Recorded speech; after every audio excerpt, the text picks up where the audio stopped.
44.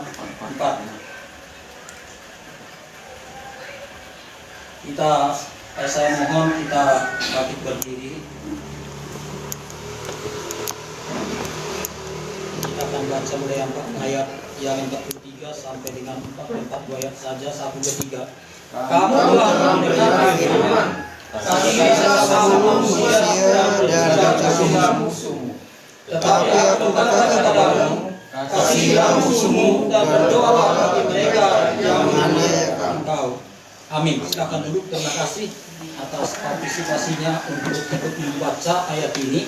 Ini saya pikir cukup penting ya. Ini tidak sembarangan orang bisa mempraktekkan ini karena tidak masuk akal. Ya, tidak masuk akal karena di ayat 43 juga sudah dikatakan memang secara normatif musuh harus disikat dong. Ya, itu anunya. Kebiasaannya. Tapi di sini dikatakan, tetapi aku berkata kepadamu, kasihilah musuhmu dan berdoalah bagi mereka yang menganiaya engkau. Nah, tentang hal model seperti ini yang berbau tentang mengasihi musuh ada 14 ayat ya yang mengatakan tentang hal ini. Jadi tidak usah dan tidak perlu disangsikan tentang hal ini. Dan apalagi terutama kita tahu bahwa Tuhan kita sudah lebih dahulu mengasihi kita. Jadi tidak ada alasan untuk seperti yang dikatakan oleh pendeta saya dulu. Saya baru bertobat waktu itu, tapi beliau menjawab saya seperti itu. Pikiran saya jadi tidak enak jadinya. Iya, jadi saya tidak karena beliau mungkin merasa memang tidak pantas dan tidak cocok mengasihi musuh ini, akhirnya beliau mengatakan ini bukan untuk kita. Jadi ini kalau bukan untuk kita, ini untuk siapa itu dalam hati saya. Tapi waktu itu saya masih bodoh dalam Alkitab, saya belum paham ya, teologi belum banyak tahu. Tapi saya dipanggil, diajak oleh Tuhan Yesus untuk melayani beliau ya siapa aja. Kalau saya tidak diajak, saya kan pendekar. Saya tidak percaya sama Tuhan Yesus. Saya tidak anggap Tuhan Yesus itu bisa menolong saya. Tapi karena terpaksa, saya katakan terpaksa memang. Kalau tidak dipaksa saya tidak mau. Inilah brengseknya saya sebagai hamba Tuhan ya, sebagai manusia yang dibentuk menjadi hamba Tuhan. Dan faktanya sampai sekarang ini pun saya tetap ditolong dan diberkati oleh Tuhan. Terutama tentang hal ini. Jadi kita semua harus memahami ayat ini bahwa kita disuruh untuk mengasihi musuh kita, ya, bahkan yang menganiaya kita pun harus kita kasih. Di ayat yang lain kita tidak perlu baca, saya yakin ini para pendeta ini sudah ahli Taurat ya, ahli Taurat, sudah tahu Taurat, tahu ayat-ayat lah ya, paham ya, itu maksud saya. Jadi tidak perlu saya banyak hal yang mengatakan bahwa kalau kita mengampuni mereka maka itu sama dengan menaruh bara. Kemudian keputusan, penghakiman, kemudian hak itu ada pada Tuhan. Itu ayat itu semua itu ada ditulis ya. Jadi saya coba praktekkan ini, tapi ternyata saya juga tidak lulus ya. Jadi waktu saya mau ke kantor, saya sudah pakai dinas lengkap, kemudian dihadang sama yang dalam tanda kutip memang iri dengan kita di bawah mes saya waktu itu. Seperti inilah. Kemudian saya pulang karena hal ini buat saya sangat menggetarkan hati, sangat mengejutkan, sehingga saya pulang. Kemudian ingat saya dengan ayat itu. Saya kalau hantam orang ini, saya tidak mengasihi musuh ini. Itu dalam hati saya. Masuk saya parkir sepeda di halaman rumah saya, masuk ke belakang. Istri saya rupanya ada, ngintipnya dari jendela ini. Diintip saya ngomong sana, Ji, selamat pagi Ji. Tadi hampir kejadian Ji. Saya sudah tahu kalau dia yang salah sebenarnya. Maafkan saya Ji, kalau memang kalau seandainya terjadi tadi itu ribet urusannya. Saya soalnya pakaian dinas, di sepeda dinas, saya orang dinas, jadi parah itu segitu kan. Ya, ada apa-apa, itu dia. Ya ada Ji. Nah, saya salami, maaf Ji ya. Nah, pulang saya, istri saya langsung ke depan, Pak, kalau di Bali Bapak ini dikatakan anjing Bapak, gitu dia. Nah, di situ saya tidak sanggup mengasihi istri saya, langsung bilang, pergi, pulang ke rumahmu, ke bapakmu. Kamu tidak layak di sini. Kamu itu kurang ajar. Nah, semestinya saya ajak dia duduk, saya jelaskan. Nah di situ saya tidak sanggup, artinya saya anggap istri ini jadi seperti musuh sungguhan jadinya. Padahal dia wajar ngomong seperti itu karena memang tidak ada di balik seperti itu. Itu menurut pemahamannya dia. Nah itu satu hal. Kemudian berkali-kali saya uji coba yang dikatakan menaruh bara itu seperti apa. Nah saya cobakan, kemudian ternyata setelah kita ampuni orang itu, di hati ini memang berat. Ya, kalau orang yang menyakiti kita itu pasti ada rasa dendam, itu manusiawi. Tapi saya belajar dengan ilmu ini, bagaimana katanya kita supaya mengampuni, supaya bisa sampai bersyukur, sampai tuntas. Setelah tuntas mati orang itu. Nah mati di sawah yang tidak jelas, mencangkul tapi mati mendadak. Nah itu masalahnya gini dulu. Nah ini katanya mes rumah besar gitu dulu kan. Ini mes ini mau dikasih mau dijadikan rumah oleh ini pemerintah untuk desa katanya. Nah padahal isu ini tidak ada. Nah, saya orang ini kok bikin isu yang tidak benar begitu. Nah, akhirnya saya berdoa supaya tuntas saya ini. Setelah tuntas mati orang itu. Kemudian ada lagi sekitar 5 orang ini, termasuk ipar saya sendiri juga mati juga. Tapi jangan pernah mendoakan mereka atau menyumpahi mereka, itu tidak boleh. Kita sebagai Kristen harus selalu memaafkan dan mengampuni mereka, tuntaskan dari hati, jangan ada rasa dendam. Amen. Kalau saya kasarnya itu santet Kristen seperti itu, tapi kasar nanti. Itu tidak santet namanya. Tapi kita sebagai orang Kristen harus punya gaya hidup yang selalu mengampuni dan memaafkan orang. Amin. Ini harga mati, walaupun berat.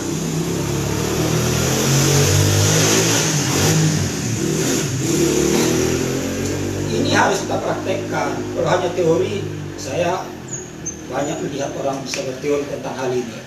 Tapi kalau mempraktekkan ini, ya saya sudah duluan mempraktekkan. Jadi persis kita ini seperti menaruh bara di kepala orang itu. Kalau dia mati, urusan Tuhan. Karena ayat yang lain mengatakan bahwa dia, Tuhan kita itu adalah hakim agung, ada ayatnya. Silakan dicari-cari supaya penasaran juga. Jadi harus ikut mencari ya.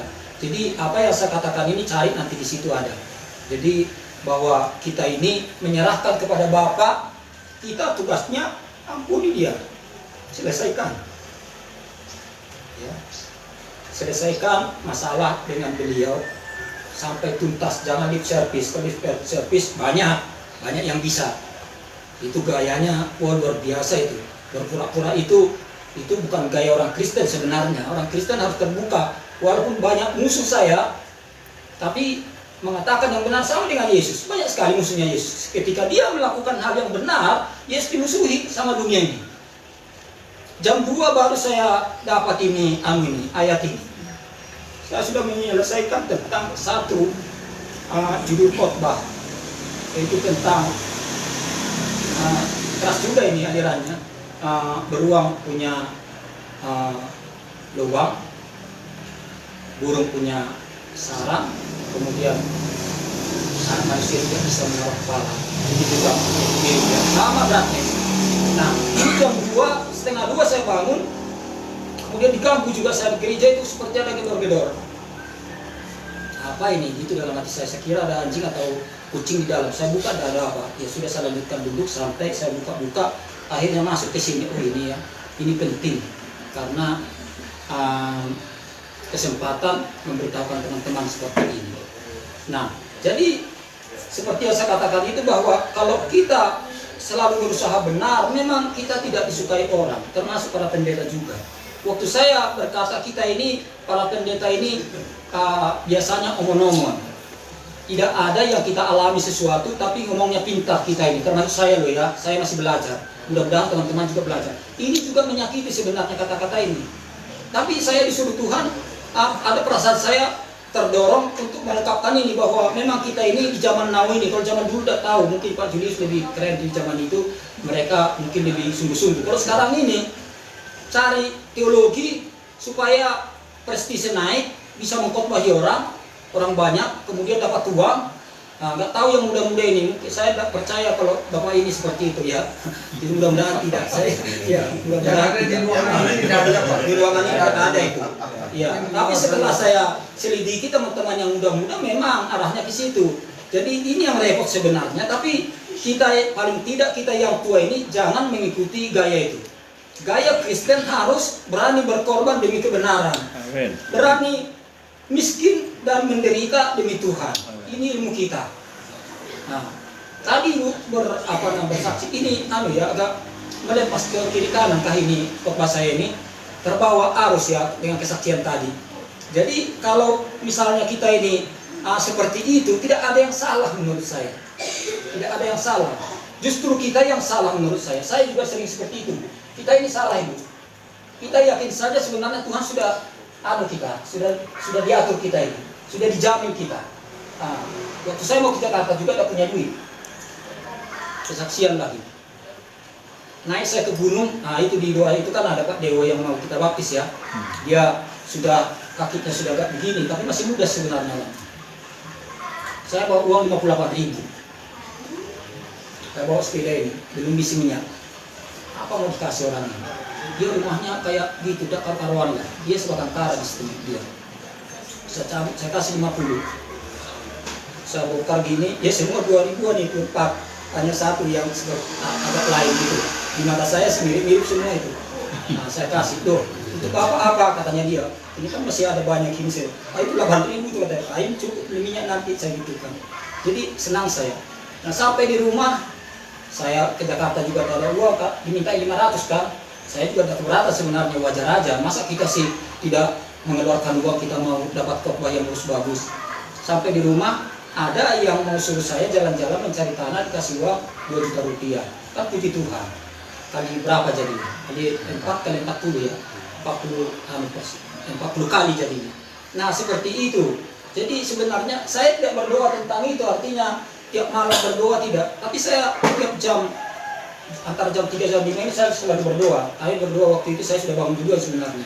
Cuman apakah benar apa saya coba ternyata ada 2 pagi ya. Puji Tuhan, saya senang itu Amang Pendeta. Jadi Amin. silakan dilanjutkan itu. Kalau saya pastikan ya, kecuali sakit dan rusak HP itu mungkin. Tapi saya setiap jam itu sudah konser. Nah itu yang saya lakukan, tapi tidak merengek-rengek mendoakan sesuatu. Karena itu buat saya ya kayak sombong. Saya apa sombong itu ya? Tidak sombong. Tapi kebiasaan saya, gaya saya seperti itu aja. Jadi gak mau saya mendoakan satu perguruan tertentu untuk mendoakan itu saja, enggak. Tapi secara umum bahkan di kecil saya juga saya berdoa tentang global doa saya, namanya doa syafaat. Itu yang saya utamakan. Nah, jadi tentang kembali lagi ke materi kita tadi tentang musuh ini. Nah, mungkin Bapak Ibu berpikir musuh kayak apa, gerangan kan begitu ya. Nah, musuh berat atau kecil ya sama saja. Jadi saya tidak perlu ceritakan sebagaimana beratnya ya. Nah, seperti dengan ipar saya yang rumah saya itu kami pakai ibadah dihancurin atapnya itu ya. Dia yang nyuruh, tapi akhirnya adik-adiknya masuk penjara. Nah, di situ juga saya sebenarnya lupa kenapa saya harus penjarakan mereka. Nah, jadi itu supaya bikin kapok sebenarnya. Dan polisi pun di situ betul-betul saya emosi, saya bilang kalian ini, maaf ini kata kasar ya, tapi itulah adanya saya bilang. Kalian ini polisi anjing semua, 8 orang, 1 kapolsek, 1 kanit, 1 6 bagian reserse. Kalian ini polisi anjing semua ya, binatang kalian. Tidak ada yang berputih satupun. Coba bayangkan rumah saya dihancurin begitu, ada polisi di situ, telah pinggang dia begitu. Anjing. Kalau anjing anak buahnya, bawa buahnya anjing, kalau masuk ke anjing, diam semua, diam. Dan bukan 1 kali, 2 kali, 3 kali. Ada beberapa kali saya selalu begitu kepada aparat yang tidak beres. Dan saya anggap mereka memang tidak beres. Akhirnya setelah selesai, saya ngomong begitu, saya bilang, sudahlah, saya mau pulang ini, kalian memang brengsek semua. Maafkan saya, kalau banyak saya kesalahan. Ya sudah sewajarnya abang ngomong begitu, maafkan kami. Ya sudah, saya gitu kan. Nah mulai dari situ sekarang mereka tahu kalau yang abang yang di depan pasar itu jangan, bahaya. Nah, jadi kalau ada orang Batak di Jemberana nanti ada masalah dengan polisi, bilang aja saya ini keluarganya abang yang depan pasar, pendeta Marbun, selesai kan. Nggak mau dia lanjut. Jadi anak saya pun bilang nanti aku kasih tahu bapak saya ya, gitu ya. Anak saya yang di Polandia ngomong begitu dia. Coba kamu ini macam-macam, kamu mana sihmu? Oh, baru Batak rupanya kamu jalan-jalan katanya. Itu Batak ini dihitungkan, ini bukan sombong lagi, tapi fakta ya, fakta. Nah, jadi berat memang masalah saya dengan nikah saya ini, tapi akhirnya cuma mati dia. Dia ngajak saya sumpah, saya tidak mau. Gitu. Karena kami tidak boleh sumpah, kasihan juga kan nikah sendiri. Nah dia emosi, dia paksa saya, dia ambil tangan saya, salaman katanya dia. Ya oke lah kalau begitu, saya juga berani ngomong sekarang. Kalau memang saya salah dalam hal ini, biarlah kami menderita seumur umur, bahkan mati pun siap, saya gitukan. Oke, saya begitu juga biar saya ambil. Saya kan sudah pasti. Dia bilang saya mengontrak tempat itu 20 tahun, dia bilang palsu. Nah, waktu saya ke timur, dianggapnya saya kepala desa untuk mengerjakan itu. Jadi kepalsuan itu dibuat seolah-olah diatur gitu. Padahal saya aslinya memang seperti itu. Itu udah ada kebohongan. Nah, akhirnya oke lah. Jadi ada dia mobil satu, uang 100 juta dalam 2 minggu. Ambras. Oh, ngeri. Dia pindah ke sini, kemudian dia mati, istrinya sakit-sakitan sekarang. Saya baik semua dengan dengan keponakan itu baik. Dianggap saya sebagai orang tua keponakan karena selama ini saya kenal. Dia kan mau cari istri lagi. Kemudian saya bela bahwa itu inang bau kami kalau orang Batak bilang. Saya bilang ini inang bauku sementara itu bukan. Jadi masalah itulah menjadi besar jadinya. Double, akhirnya itulah mati juga. Nah, mati saya tidak pernah mendoakan dia supaya mati dan tidak pernah menyumpahi. Ingat ini, jangan kita sebagai orang Kristen, mudah-mudahan kamu begini, mudah-mudahan begini. Nah, ketika datang Storus, banyak yang tahu, kenal Storus ya, Storus yang biasa ngamen. Sekarang dia ada di gerejanya si Tarigan, Salmon Tarigan. Dia naik sepeda dari Lembang ke sana dikasih uang 500 dan tanahnya di sana 1 hektar 25 are diolah sama dia. Datang dia dengan membawa itu, mungkin sudah pernah saksikan ya, dibungkus uang dengan kata-kata di situ mudah-mudahan si anu dimakan buaya, si anu dimakan harimau, dipatuk ular dan seterusnya. Loh itu tidak boleh saya gitu kan. Nah, oh ini berkat sama saya, oh keluar, tak boleh di sini. Loh, kok ada pendeta mengusir mau berjemaat di sini? Dah, kamu kan setan, kamu iblis. Kok bisa? Itu hatimu kan, hati iblis itu saya gitu kan. Keluar kamu, saya gitu kan. Terus gimana dong gitu? Nah, itu dia. Ayo, kalau kamu mau, nanti kita hancurkan semua itu. Dia segini dia punya di tasnya, banyak. Semua sama, udah di print sama dia. Ayo ke gereja. Gereja duduk dia, kita berdoa ya. Oh, ya memburu. Kamu berlutut kamu, berlutut satu pagi kan. Nah sekarang luar biasa kesaksiannya.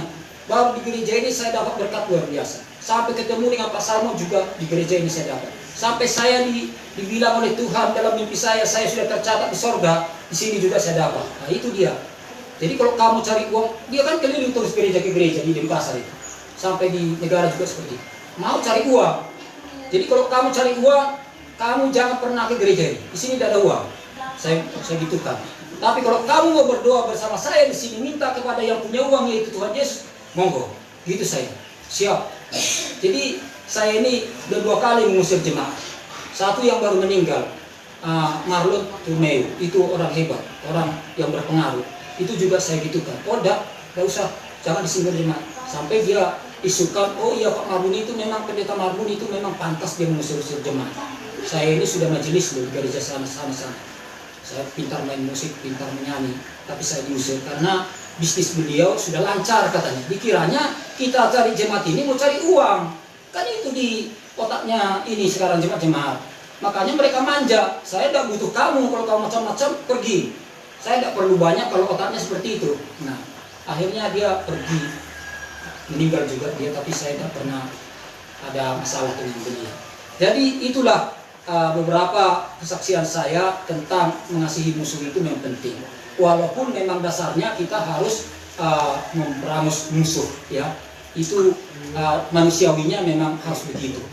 Jadi kalau kita marah kepada orang yang salah, itu jangan pernah berpikir bahwa kita memusuhi dia atau mau dendam. Tapi itu memang sesungguhnya hanya memberikan pendidikan teguran.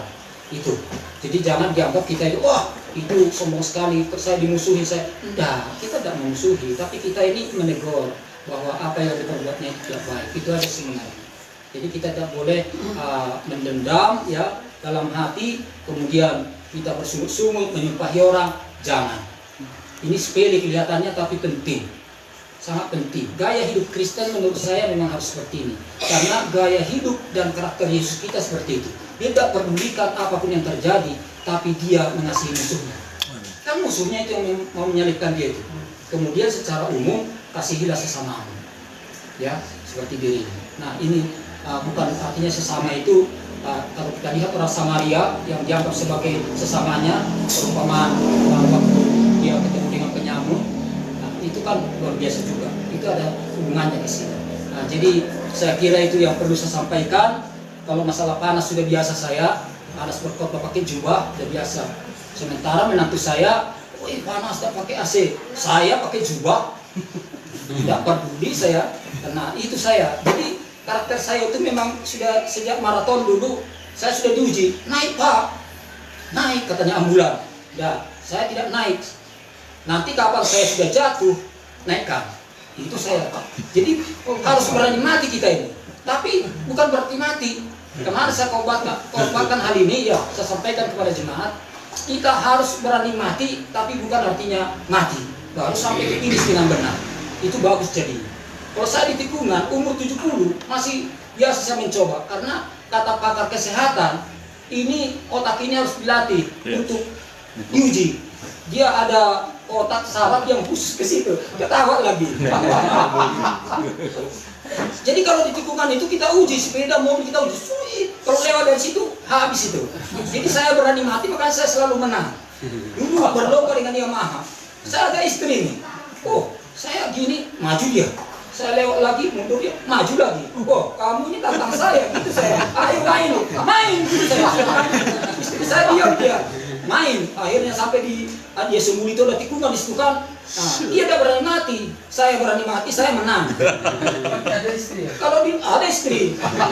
Kalau lurus gini ya sepeda namanya. Kalau sepedanya bagus ya menang dia. Tapi kalau di tikungan ini selesai dia.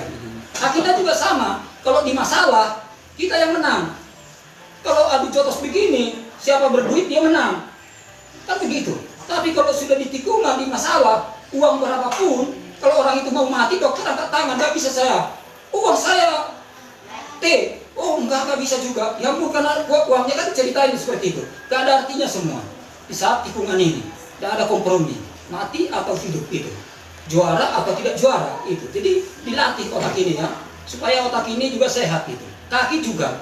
Berjalan katanya tidak boleh lambat. Ya Om ya, jangan lambat. Pokoknya pak. Dilatih karena penyakit pertama itu dari lutut katanya, dari kaki. Jadi mulai kaki itu ciri-ciri di umur 70 tahun itu nanti sudah mendekati itu. Kalau mau 10-15 tahun lagi itu lain gayanya. Harus selalu bergaya muda, pikiran Yesus itu. Amen. Jadi amen. Jangan pernah loyo, tetap bersemangat. Ya, yang tua, yang muda boleh loyo, tapi kita yang muda dalam nama Yesus sikap. Amen.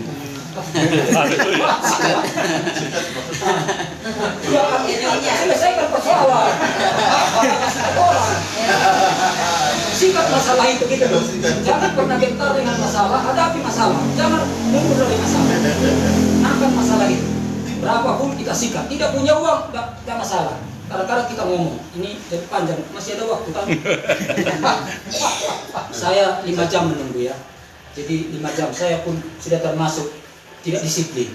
Mestinya yang disiplin itu ya 15 menit langsung berbicara. Ya saya jam 9 sudah ada di sini dia. Jadi saya tidak disiplin sebenarnya jadinya. Jadi salah hitungan saya. Gak apa-apa, sampai kita start jam 2, coba dihitung itu berapa. Tapi saya gak pedulikan itu. Gak masalah buat saya. Saya sampai jam 5 pun diajak di sini ngobrol tentang Tuhan, saya siap. Itu gaya saya.